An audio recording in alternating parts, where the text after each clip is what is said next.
Welcome back to the final show match of the night. It is indeed a good one. In the bottom left as the blue Zerg, he is Flipside Tactics JonSnow. In the bottom right as the red Protoss, he is Storm Gaming's PiLiPiLi. I do believe I met PiLiPiLi in real life. He came to a Storm Gaming LAN, because that makes sense, he's on the team. I didn't talk to him much, just Fear Dragon told me to tell him to ladder more, I think, to get the appropriate number of points to rank in his ladder heroes. I was the messenger, I didn't do much else, but these two players, just, I guess, speaking of Fear Dragon, right? He's all about the North American players. Help me put this together. Great guy, loves the scene. Unfortunately, couldn't cast today because he was going to a wedding. But he has been on board this kind of like hype train between these two guys. I do believe he made a best 69 with them, if I'm not misremembering who that actually was. But just to give you a brief rundown of their histories as we watch this game unfold on New Gettysburg. Let's see. Well, we had WCS 2016 Circuit Championship Summer. Again, dumbass names, but I do believe that was just a couple of weeks ago. PiLiPiLi 3-2 JonSnow. And then about a month ago, or about 2 months ago, DreamHack Valencia, PiLiPiLi 2-1 JonSnow. C Masters Cup, so an online thing, PiLiPiLi 2-1 JonSnow. Shanghai, which was 3 months ago, PiLiPiLi 2-1 JonSnow. Let's see, a long time ago, what is this, 6 months ago? JonSnow 3-0'd PiLiPiLi in one of the regional challengers for whatever WCS that was. So it's actually flip-flops, you know, looking back even further to before that, JonSnow was winning. Yes, it was the best 69. JonSnow won that, by the way, 35-14, if you were interested. Fear Dragon cast that. So JonSnow was winning up until a certain point, and that certain point was IEM Shanghai. So about 3 months ago, something changed, something clicked in PiLiPiLi's mind, or playstyle, or whatever, and he has beaten JonSnow the last 4 times they've played. Good stuff, good stuff. And they've all been pretty close matches too. I think there's only 1-2-0 in there, for their most recent matches, that is. So definitely was kind of like this climb, you know, Poke Bunny, Game Time, maybe not the most, you know, common names you've ever heard, and still, you know, this isn't, you know, Scarlet versus Neeb or anything like that, but JonSnow versus PiLiPiLi are definitely, I think, the most recognizable up-and-comers of their race, of their region. PiLiPiLi does participate in the, you know, North American region and all that. And they faced each other so many times. They do have a long-standing history. So while the other ones were kind of show matches out of time, you know, they both could do it, and they both had pretty equal skill level. This one is a show match out of, like, yes, time and availability, but also, like, you would want a show match between these guys. So it's pretty cool that they agreed to play. And JonSnow, I guess, made a joke, too, in the chat, just kind of like, oh, I knew it'd be up against you, and I told him to blame Fear Dragon, because he's the one that set him up. Thanks to Marish for the 24-month resub. Woo! This is what he said. Accurate. Sound is accurate. If you're wondering what's at this, you know, what are the stakes here for the show match? Nothing too big. Just a 75-25 split. First place, second place for every single show match today. But enough to certainly be worth about an hour of your time. Get some pocket change. And of course, enough worth our time to get the word out that Tang is sponsoring this really cool bracket prediction game that they're giving away stuff for, and if you're in North America, then you should definitely check it out, because it takes like 5 minutes, it's a little bit of fun, and you could win some really awesome stuff, including like a brand new phone. So we just wanted to get the word out, because with all that's been happening, you know, with the Rifkin and his accident and transferring power to me, and I will take it forever. I'm going to definitely Julius Caesar this. You know, there some things were lost in the transfer of power, so need to get this all up and ready to go, because the finals, the semifinals, are on Saturday. 2 best-of-7 semifinals between some really great players. Thanks to Puck! Check out the stream after winning 3-0. Thank you for the 3-month resub. But we do have a fairly typical macro game here. Just highlighting a little bit of these Ling run bys. I do like that JonSnow is like using his Lings, you know, not just keeping them doing nothing. Could they be breaking down rocks? I mean, technically, yeah, but I don't think you really want to, unless you're sure you're the one that wants to be aggressive. You're the one that wants to decrease the length between the bases, and I'm not sure JonSnow is quite that confident yet. Phoenixes were the opener of choice from PiLiPiLi. Of course, transferring over back into the ground after that. It was just single Stargate too. Not doing much damage at all, but it's about what they do over time. And if they survive, they can help out against lurkers later on, potentially. Seems that JonSnow is going to be going for... Oh, I thought he skipped the Roachwarren, my bad. Okay, we'll see if he actually uses the Roachwarren, though, because sometimes it's just kind of like a safety Roachwarren. And sometimes it is for Roach Hydra, but Ling Hydra is definitely popular. Of course, quick lurkers can also be used as well, but Roach Hydra does still have its composition place in the matchup. Lots of gateways going down. That gateway explosion that comes from what was a fairly quick third base that wasn't harassed that much. Lots of pylons for overcharge too, and you know, note that the aggression here different from Puck in the last series, or most of the games last series, all 4 games of that 3-0. While Puck was doing the adept aggression, PiLiPiLi just left him at home and let his Phoenixes actually do the work here. So even if JonSnow had committed more to the Lings, or even Banelings, to attack this third base, PiLiPiLi probably would have had enough to deal with it.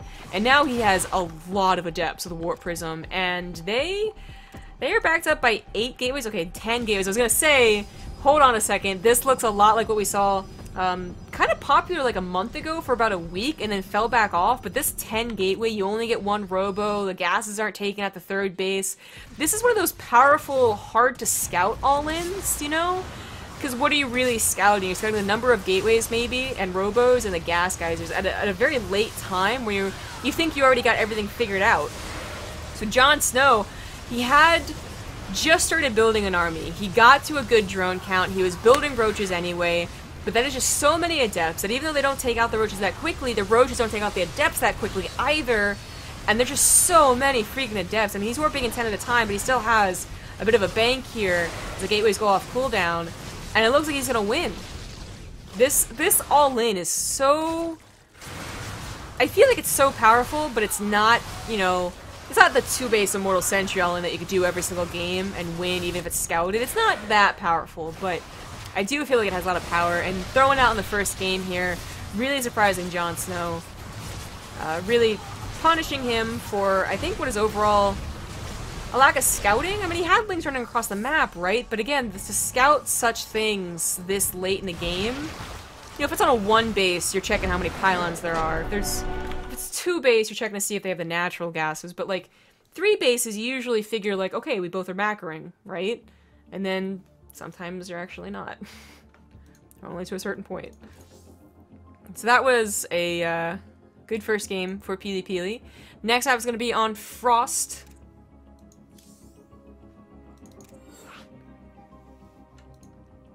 I'm sure I could figure out what the vetoes are if I really tried. Dasan was vetoed, and Apotheosis was vetoed. Nailed it.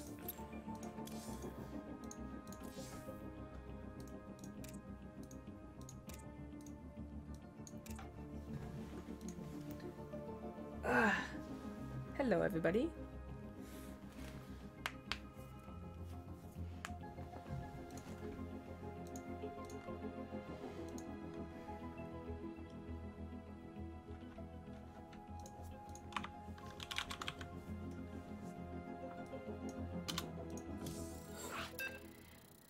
Good thing is Drifting has free healthcare in Canada, so that's not necessarily true, and people will explain to you all damn day long, I guess, in the chat right now.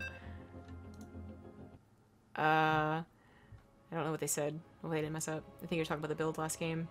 But actually, it probably would have been more fortunate if I had been injured.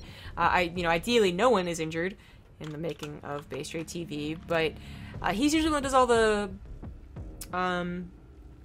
production side of things, and while I've got that covered, he still controls all the money. So that's like one big thing that I not have control over, so I can't totally just take over BaseTradeTV as an empire, which is too bad. But, and I'm also still under my parents' healthcare. Thanks, Obama. Am I right? Because I'm not 26 yet. So, you know, ideally no one gets hurt. So I think where we're going to leave that at. Alright, down in the bottom left on Frost, he is down 1. It is the red Zerg, JonSnow. In the bottom right, as the teal Protoss, he is Psystorm Gaming's PiLiPiLi. Psystorm, flip side, maybe a little bit of Ascension. And I'm definitely forgetting one other team that's rising up in the ranks. But I definitely put Flipside and Psystorm up as the top 2 North American foreigner, you know, teams that are making North America great again. They're like a good Trump, not like Trump. But seriously, like, you know, I was kind of recalling back the last cast, I think, that I did, or maybe it was a stream, I don't remember, but how different the landscape for, even though tournaments are now no Koreans allowed, it's still so different than what it was back in MLG 2011, where it wasn't the Europeans are obviously going to win, which is still kind of a stigma for North Americans. It wasn't that all of your tournaments were in Europe, which seems to be kind of the feeling of current StarCraft 2. You had all your MLGs and Red Bulls and not DreamHack or IM at the time, but still a lot of MLGs were happening very, very often throughout the year that you would be able to go and cheer on your hometown heroes. And a lot of those heroes were like literally hometown. Like they were from Raleigh, they were from Orlando, they were from the North America section, and you could actually be like, yeah, I'm a fan of North Americans more than Europeans. Or if you said that now, you're either Fear Dragon or, you know, you're personal friends with them, I feel. Like, I don't want to be harsh to North Americans, but they are kind of, they were brought down so low, right, from the Koreans taking over MLG, to the Europeans kind of getting the bump up and past WCSs, but their skill really improved, and North America was the one that lost a lot of teams, they lost a lot of tournaments, they lost a lot of just fame, and they lost a lot of their key players that did have that fame still with them, like Idra. And they're kind of having to rebuild right now. They have a better system for sure, because they are getting these spots to tournaments, but it's still not quite the same. And to actually have a teams invest into North Americans is probably a huge loss to them, but also something that we should really be appreciative of. But okay, rant over. We have a fairly quick Twilight Council, but more importantly also a fairly quick Robo. And this is still on one gateway, and it is going to be a Dark Shrine, so that's very unfortunate that JonSnow was able to scout all that with that Ling, because when I didn't see the Dark Shrine, seeing the quick 2 paired up tech structures right next to each other is like a little suspicious. You're going to be like, okay, like, are you going to like Warp Prism Adept all in me, or is that going to be for Dark Shrine? And I think the Dark Shrine always has to be in the back of everyone's mind. I suck against Dark Templars, so that's always in the back of my mind, but it's, you know, it might be second to Adept all-ins, especially since you were literally just Adept all-in, and Frost has been popular for 2-base Adept attacks. Like, I think that's what he's going to be thinking of first, not Dark Templars, and that's going to be very problematic. We'll see what happens.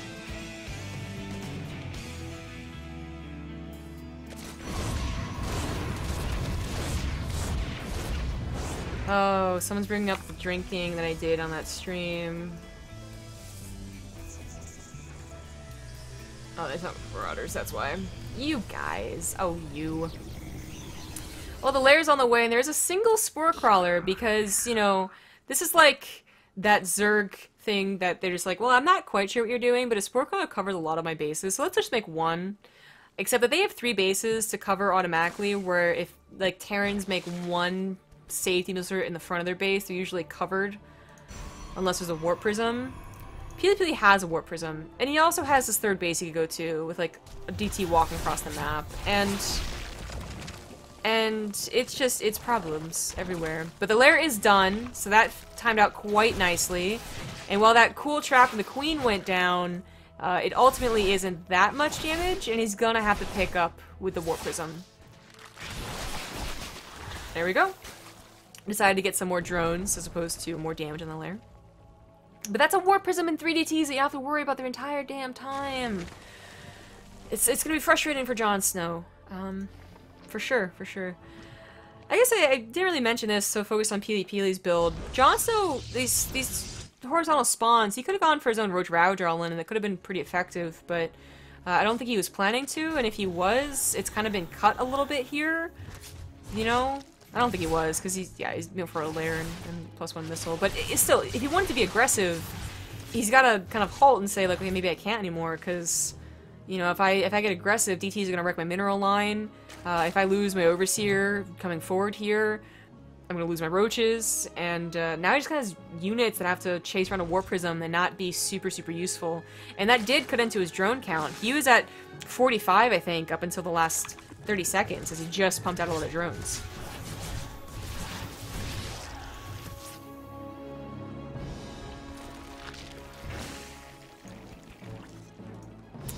Thanks to Frankenfritter for the 7-month resub. Who is Rifkin? Aw, don't say that. You're gonna make him sad. Womp womp. Ravagers are now out, and I mean, I do want to note, I brought up like a Roach Ravager all-in.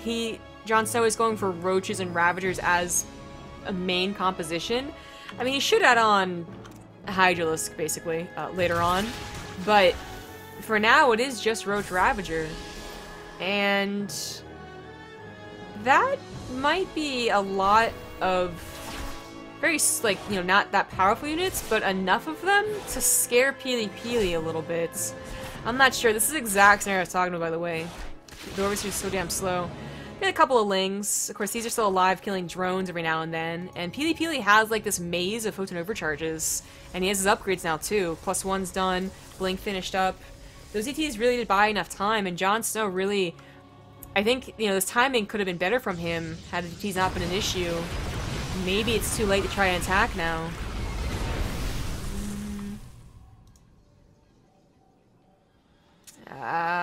Yeah, he feels it too, and that's exactly what I meant. DT comes in as soon as he moves his army away, kills the queen, forces the drones off of mining, and unfortunately JonSnow, while his number army supply-wise doesn't look that bad, consider this is against Blink Stalkers with better upgrades. Oh, well, not quite better upgrades. With upgrades, and Immortals, of course, more importantly.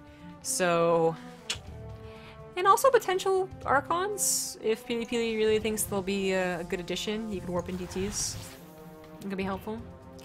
JonSnow is really just falling behind in, like, the momentum game, in the overall game. You know, his numbers are okay now, and maybe he can make something work with good Corrosive Biles and hoping PiLiPiLi messes up, but he is losing out in the long game. He's got to make this work basically right now. So this +2 is almost like, maybe if he can macro, I guess he'll have it, but it's definitely going to be helpful right now. He does circumvent all the pylons, a little bit of an oversight from PiLiPiLi. He was definitely not expecting the army fight over here, and this is exactly what JonSnow needed.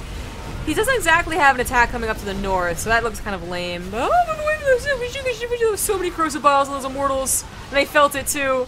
Oh, they're so close to dying, but all the Roaches are gone. Oh, Jesus, running through the Corrosive Biles again. All the Roaches are gone, the Ravagers go down very quickly after that, and I don't think JonSnow's able to do it. Oh, these are all changelings. He's gonna reinforce with nothing but Roaches and Lings, but he knows it too. GG. His game plan was entirely screwed up. I mean, he was planning on a Roach Ravager all in with speed and +1. It's not the earliest one he could do, but still, you know, Roach Ravager. And it was just really messed up because of the Dark Shrine. The Dark Templars. Nice game from PiLiPiLi. That will send us to the potential last map, which is going to be Galactic Process. But first, we're going to take a quick 2-minute break. See you guys then. Thanks for watching those ads.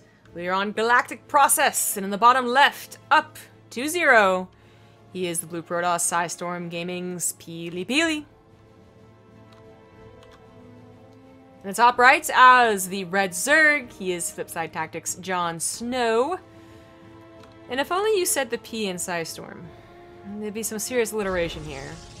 Psystorm PiLiPiLi Protoss. High storm. That would be a good storm.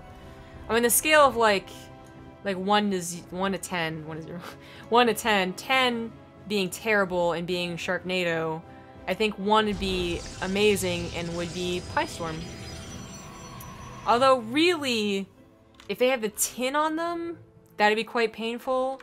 And any object flying that fast would probably be painful into your face, but at least have that little bit of like good taste of like blueberry pie before I died or got seriously injured. Yep. I think that would have been good. I might be a little hungry. Why do you ask? Nah, I'm good. I'm gonna have a yogurt cup with some fruit. Super healthy after this. Hey there. No, all I can do is think about it. Whatever. PiLiPiLi really seems to have JonSnow's number. So that was kind of the storyline that was built up just by looking at their past results. Somewhere in late May, PiLiPiLi was like, you know what? JonSnow ain't no thing, and he started beating him. Not quite 3-0, but still beating him, and now he is on the brink of 3-0ing him. Let's see if JonSnow can bring it back. We did have the first series of the day have a comeback. Poke Bunny brought it back from 2-0 deficit to win it all, which is pretty cool. Good story. Maybe JonSnow can do it too, but those last 2 games were just like, you know, they weren't like slapped, you know. They weren't that bad. But they were like PiLiPiLi has to have been confident and even more confident now that his confidence worked out, you know? Because that just looked like very clean, like, games. Just very clean games from PiLiPiLi. Like, he knew what to do against this guy in particular, and he did it, and it worked. And that's, hopefully for him, gonna continue on to this 3rd game. He does open up a little bit different build here. Double gateways at the front. Able to pile on a little bit more aggression. JonSnow not quite underreacting to this. 2 drones go down. Not enough quite yet. 4 drones I don't think is quite worth the 2 adept opener here. Now, it did also force out a lot of lings, and JonSnow, you know, he's trying to get to 3rd base. He does want drones. It's kind of like, okay, was it worth, was it not? Hard to say. Thanks to Haru SOS for the 6-month resub. Wave your cats in the air. Wave them like you just don't care. Don't do that, because then they'll claw at you. I'm pretty sure. But if you do, make sure to support their head and their feet. There we go. Ooh, this is a good use of his lings. He did make like 6 additional lings past the point of like defending against the adepts, and he's making even more now. Ooh. But the Mothership Core does scout this. It's like, hey, what's going on? What's over here? What the shit? That's enough lings to take on a stalker, isn't it? 6 lings for a stalker? The stalker would kill a couple of lings. I want to try and get us around, I guess. This would be a great little tactic, I think, on a lot of other maps or a lot of other scenarios where the Protoss doesn't wall off the natural. But almost all Protosses that we see nowadays are walling off the natural and galactic process and then just eventually walling off this little thing over here because the rocks could be broken down. So this doesn't really work out for JonSnow, to be honest. He's pumping out drones behind this. He's gonna get a pylon. A little annoying. The PiLiPiLi looks like he's setting up for a 3rd base. The minerals! Oh, Jesus!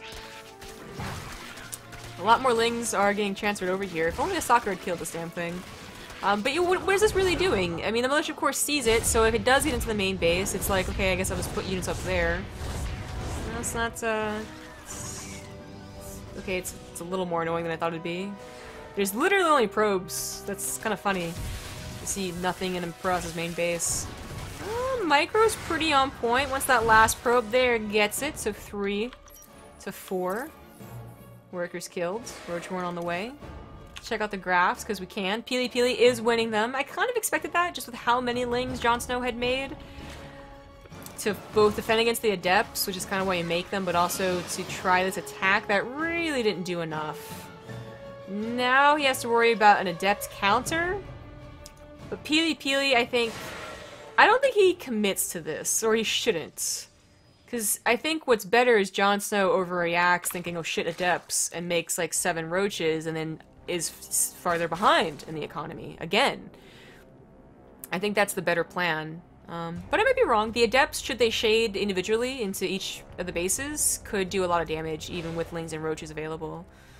But the Shades are not that far ahead of the Adepts, so they could have maybe been surrounded. He goes for the fight, seeing only Lings available. Roaches are just about to pop, but it's a pretty damn good location in between the Extractors.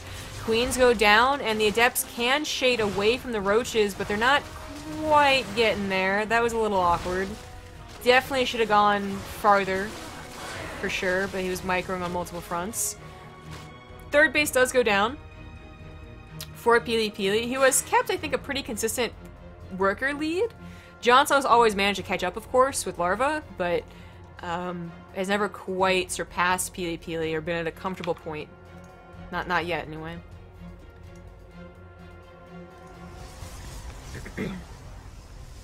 Blink in +1 once again. Like Blink Stalkers. Rocks might be broken down, but I don't think that's a big of a deal. In fact, eventually PiLiPiLi will want them broken down as opposed to breaking down as natural, so... whenever JonSnow wants. Lairs on the way, so eventually Roach will have speed. +1 already about halfway done, so that's pairing up with PiLiPiLi's nicely, but this attack just isn't going to work.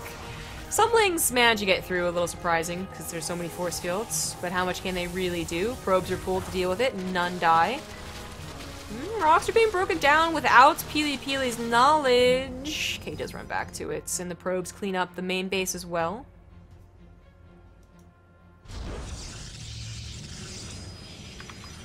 Bit of a gateway burst, not the biggest one we've ever seen. Going down to third base. Hydralisk on the way much... well, I guess at all. Last game we didn't get them at all because he knew his all-in had failed, but this is, you know... if you don't do the Roach Ravager all-in, which JonSnow was not, just getting fourth base and whatnot, you do go for those Hydralisk. And then the question beyond that is how fast you get the Lurkers. And for JonSnow, it is very fast. Hydralisk then finishes and he gets a Lurker down right away. Hallucinated Phoenix, though, will scout this. Yep. Scouts it. Nicely done. It's just about... eventually Lurkers will be on their way, right? But let's... what time do I have to worry about Lurkers? How many Immortals can I get before these Lurkers appear?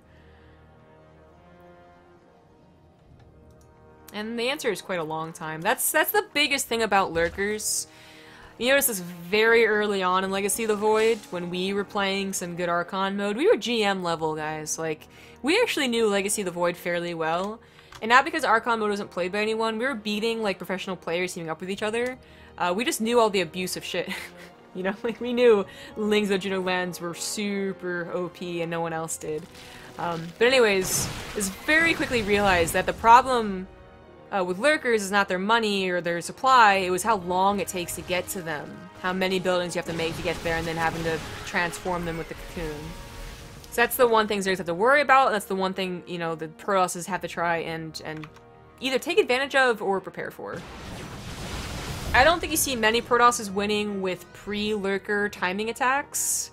I think it's just a little too difficult to actually get that right moment. But there are some times you see that. Or they don't have enough Lurkers, you know, they only have like 2 or 4 Lurkers, not 8 or 10. It's also a good time for Protoss to try and win. Oh damn, I missed a bank heist. I haven't done a bank heist in a long time. Ooh, Baneling Nest. This feels quite late. It's like an accessory building. Overlord drops of Roaches. I thought those were Banelings, but the Banelings isn't done, as I just said. I'm smart. Roaches, though, still do some damage. That is a huge warping of charge lots, too. The charge is about to finish up. One Ravager is going to try very, very boldly to steal all this. There come the Lings now, but man, especially if they had +2, that would have gone down. But it goes down anyway, and Charge didn't even finish for it. But interesting to see Charge come back out. He will have all the Twilight Council upgrades now. I don't think he... oh, he did go for a double Robo. I feel like I've just been seeing one Immortal at a time for the last 5 minutes, though. Deals with the Overlord drop, but has to deal with the Roaches now. JonSnow cut down to 3 bases again, but with enough of an army not to really worry about it. And enough of a bank, too, to just easily replace it. It's a pretty scary Zerg army. PiLiPiLi really hasn't had to deal with a late game Zerg army quite yet, so maybe that's where JonSnow gets his wins. Oh, Warp Prism! Okay, eventual focus fire on the Warp Prism takes care of it. I was gonna say, Zealots could definitely take on this Hydralisk, but good focus fire. Fourth base now on the way. Archon's being morphed in. No Storm, though, which might be pretty useful just with how much, you know, extra units there are besides Lurkers. Lurkers will survive a lot of Storms, but Hydras and Lings obviously won't. So it could be good just to blanket it down, get rid of that fodder. Fifth base on the way now. This is a little bit complicated for PiLiPiLi. JonSnow did already find a bit of a, you know, choke type position, and now he's got a ramp on his side. So PiLiPiLi, he's got a bit of SimCity here to buy time, but he's gonna have to find a good engagement area, which is gonna be very hard to do so. In fact, already having AI work against him. Archon goes down to just a handful of Lurkers, just because it was derping. Oh, so the War Prism hooks to Phoenix. I was like, what are Proxy Pylons doing over here? So JonSnow didn't want to commit to the third base, so he tries to retreat, and PiLiPiLi called that, which was very smart of him, but does he not have enough units? He hallucinates Stalkers, which I guess makes more than one, today I learned. I know that Probes make more than one, but I had no idea anything else. And that just went super awkward. PiLiPiLi, I liked the idea, but he still had his army split up in a way that was not helpful to each other. He blinks forward, but that was a bad move. There's way too much for the Blizzard to deal with, and JonSnow just eradicates PiLiPiLi's army. I think PiLiPiLi's dead. The start of the comeback. Like, good God, JonSnow has definitely won. Those army supplies. No 3-0 for the Protoss. GG. JonSnow takes game number 3. But, you know, what does this mean? Does this mean that PiLiPiLi goes back to being hyper-aggressive? Or sneaky with the Dark Shrine?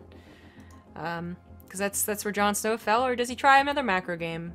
Next map's gonna be Frozen. It's a pretty standard map.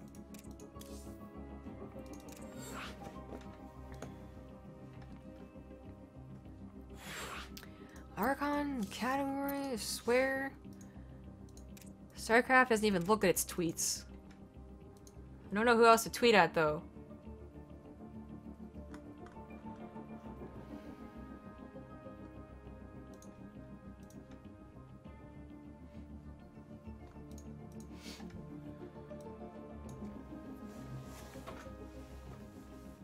I do say, I think that PiLiPiLi was in a pretty good position up until he just collapsed with his army. He does need 1 minute. I need to open the door for my cat, I think. Aw, give me the saddest little meow. Like, let me out, please. Well, it takes a second. I will go get a drink of water. So be right back.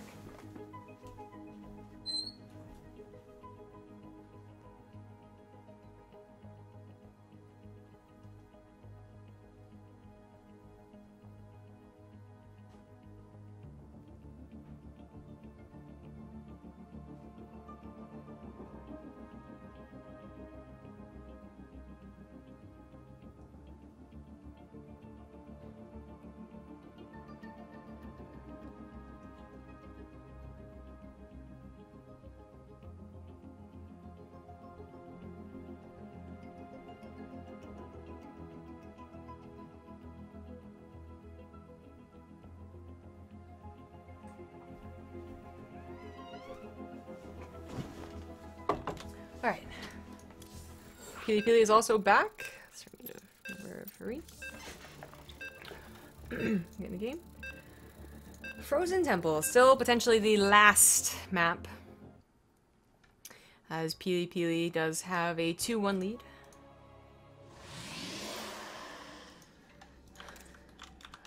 There we go. Alright. In the top left on Frozen Temple, he is the red Protoss, PiLiPiLi. In the bottom right, as the blue Zerg, he is JonSnow. See some people talking about the bracket prediction contest, which is great. It's the whole purpose of this. So talk amongst yourselves about who you think is going to win. I actually guessed that Bjorn is going to win, but upon more and more consideration, I realized that I probably will not be correct in that. I think he wins versus Bly, But that could be an upset just like me. I'm just throwing it out there.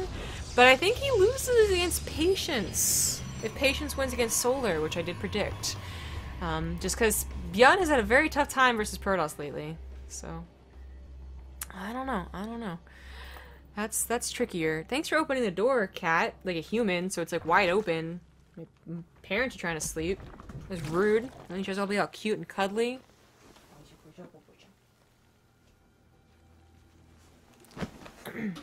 I don't get how people teach their cats not to jump up, by the way. You know, I can kind of understand a dog, especially like a big dog, not jumping up on the couch. Especially if it's not well-mannered, you know? Like my brother's dogs, which are big dogs that aren't well-mannered. Because then they, you know, kind of, not attack, but they kind of like lean on or aggressively play with whoever's on the couch. But cats, okay? First of all, they're cats. Even though some cats can be trained better than others, they're just so small and cute and cuddly. Why would you ever stop them from coming up on things? It's just we try to teach our cats how to get up on like the dinner table and stuff like that, and we always shoo them away when they do. But they still will jump up on the dinner table when they feel they aren't being paid attention to. In fact, a couple of times they just like lay on the table and you gotta like spritz them with water, and they still do it. They don't care. They don't give two shits. Probe, you gonna die? Oh, I almost caught it too. I predicted too far, man. Damn. Alright. First blood. Frozen Temple, pretty short map. Could have another adept-based attack just because, well, those are good in general, but also because PiLiPiLi has been making them work and look pretty good. It does look to be, just for now, a macro adept opener. So looking towards that third base eventually. And JonSnow, you know, getting his own third base right now makes a lot of sense. Didn't really have to make any lings. As I was talking about in between games, that last game, I would put PiLiPiLi in the lead up until a certain point, you know? Like, his early to mid-early game looked really good in my opinion. And then things started to even out, as they do in longer macro games. You know, a 20-minute game doesn't really matter what happened in the first 7 minutes. But then he just threw away the army he took a long time building, and that was quite unfortunate. So that's something I think JonSnow should be looking to pressure again, just getting to that big army and hoping that PiLiPiLi doesn't control his army correctly. And Pro's armies are very hard to control. They're all about finding a good position. Wait a minute. I could have sworn that the icons from the actual buildings, the icons on the brick, I thought they were fixed. I could have flippin' sworn they were fixed. Are all the ones fixed? Except for Resonating Glaives? Because that's the first one we would notice? Oh my god, I'd be so tilted if that was the case. That is the first one we've been harping on. Okay, whatever. Another thing to talk about. Anyways. Dark Shrine. Okay, so not still wrong about, you know, going for the third Nexus, not CC. He is going to go for a third Nexus, but the amount of adepts, you know, this is something that's going to be like really hard to scout just without seeing the Dark Shrine, which, wrong thing. He doesn't see the Dark Shrine. Ooh. So, like, if you see how many adepts they have, maybe you're looking at like, wait a second, that isn't that many adepts. But I don't think you're ever going to be that pinpoint accurate. So it is important that Overlord sees the Dark Shrine, and it does. There's no Warp Prism paired up with us this time either, which means that that potential on that Frost game is just, it's not the same here. Ooh, a Baneling Bus. Ooh, JonSnow really mixing things up. I thought he was just going to go for defensive, you know, because he thought there'd be another depth attack. But instead, just piling all of his larvae into Lings, and a lot of those Lings into Banelings. And PiLiPiLi, DGs don't really help out against this, you know? They can try, and then they die. Oh dear god. That really wasn't the most effective use of the Banelings, to be honest. Oh, and that clutch pylon block from that one probe on the outside. You're such a hero, broski. Oh, should have canceled that third. If he had all three Photon Overcharges going on, maybe not. But unfortunately only had enough for one. The Adepts are on the other side of the map.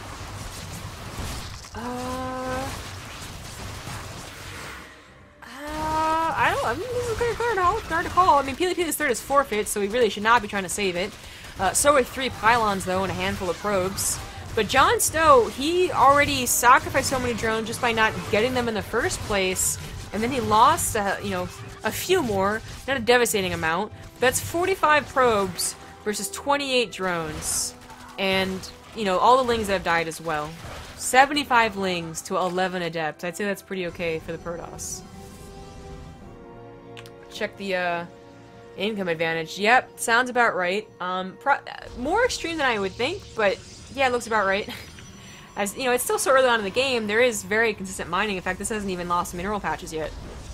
So that doesn't bode so well for JonSnow, who is at an impasse right now. He could drone really hard and try and catch up. His natural, as I guess the one that was, I think the drones were pulled away, that's why, but, you know, just drone up your natural or try a second all-in. I think joining up the natural and then denying the third base with whatever lings you have left over is probably his best bet, but he saw the adepts and is going to try and manually detonate banelings on them because he doesn't have detection. He did not get a lair with that all-in. Does have a couple spore crawlers. Banelings almost cancelled. Remember that when they die, they still splash, so the DTs can't kill them. What game is the generic First Blood sound from? Can't remember. So many different ones? Unreal Tournament and Mortal Kombat, I think, are the ones that people always guess.